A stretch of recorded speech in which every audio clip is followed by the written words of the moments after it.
What is up to you mga kamanok? Sa video ito, ay ipapakita ko sa inyo isang tindahan dito sa Montalban na nag-serve ng pritong liempo at fried chicken. Crispy. Para malaman nyo kung saan to, panoorin nyo yung buong video. Let's go!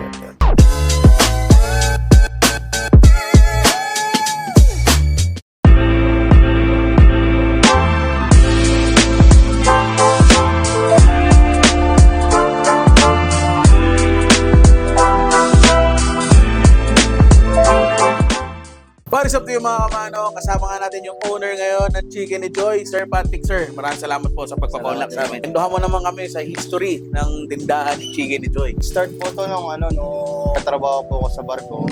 Kasi po yung pag Sunday po sa barko, sa tanker vessel po ako. Ang menu po ng mga Pilipino doon is fried chicken and pasta. Nung nagluto po ako ng fried chicken, nagustuhan po nung officer ko, si second officer Mark. Ngayon captain na po siya. Oh, wow, sir. Sabi niya, ba't ang sarap ng mo, ngayon ako nakatikim ito sa tagal-tagal ko nagbabarko. Ngayon lang ako nakatikim ng gantong fried chicken tsaka gravy mo. Kasi yun po, doon po ako nagsimula yung idea na yun. Sa sunod-sunod na barko na nasampahan ko, puro ganun po sinasabi. Sa bawat bansa na pupuntahan ko rin po, yung mga Pilipino po doon na umaakit sa amin, mga may bisita, yun po yung minain ko. Nagugustuhan po nila. Tapos nagkaroon po ako ng idea. Ipan po ako ng konti. Una po ito, food cart lang. Sinubukan ko lang. Tapos naging patok. Chicken ni Joy, bakit Chicken ni Joy? Kasi ang pangalan po ng asawa ko is Joy. Ang Pilipino po naman, ang tawag nila sa fried chicken is Chicken Joy. Yun. Siningit ko lang po yung chicken ni Joy. Ayun. Gaano katagal kayo, sir, nagbabarko? Nagsimula po since 2017. Utility po muna ako sa cruise ship. Pero bago po ako nag-cruise ship, nakapagtrabaho po ako sa local dito po sa mga restaurant. Hanggang sa nag-upgrade na po ako ng posisyon. Hanggang sa na-master ko po yung pagtimpla ng gravy ng sarili kong timpla. Pati yung sa pork chop. Sinamahan ko na po ng pork chop kasi yung iba nag-aarti ng pork chop. Hanggang sa nagkaroon ng liempo. Invite mo naman yung mga viewers natin na pumunta dito sa restaurant mo. Mga gustong makatikim ng chicken na abot kaya, ang tagline po namin is quantity and quality. Malaki po, masarap, pero hindi po ganun siya kamahal.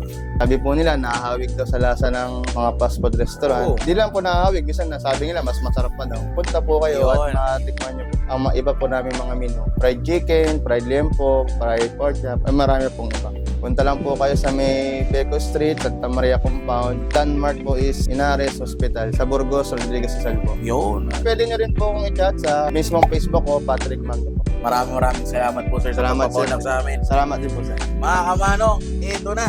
Titikman na natin ang Chicken ni Joy. Kaya sa mga viewers ko dyan, stay tuned ha. Titikman na natin. Let's go. So mga kamanong, tikman natin yung mga pagkain nila. Meron sila ditong appetizer, siomay mga kamano. Tingnan nyo naman kung gaano kalaki yung siomay nila. Tikman natin. Cheers! Grabe yun. Sobrang meaty mga kamano. Kita nyo naman oh. Subukan natin may chili oil. Hindi ko na-expect na ganun yung lasa ng siomay na to ah. Siyempre madami tayong siomay na natitikman sa iba't ibang siomayan. Pero ito, standout to. Ito siguro yung mga boss ng siomay.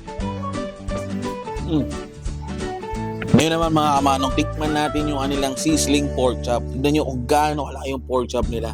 Partner niyan, Java Rice. Tikman natin yung taba. Crispy, juicy kasi taba eh. Ang sarap ng timpla mga kamanong. Ito yung laman, sausaw natin sa gravy nila.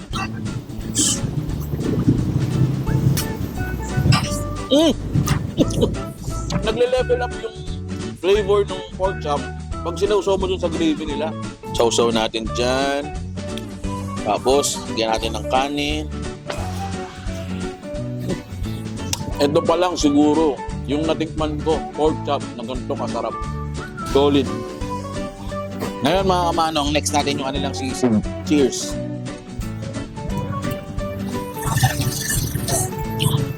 Na-reach na yung expectation ko dun sa sisig.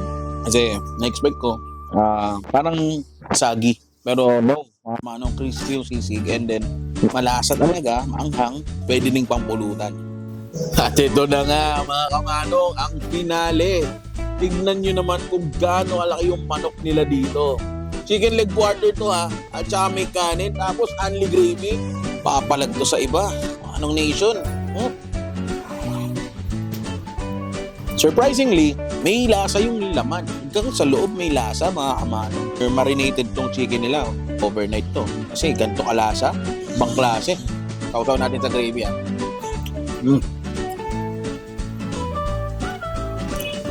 Sobrang sarap, mga kamano. Kaya natin ang kanin.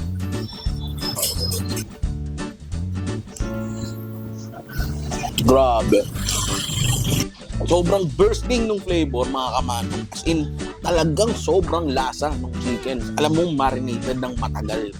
At ayun na nga, mga kamanong, natikman na natin ang chicken ni Joy. At maraming salamat sa inyong panonood. At huwag kayong magsawang sumportahin Mang Tongs TV. At syempre, maraming salamat din sa Flaba.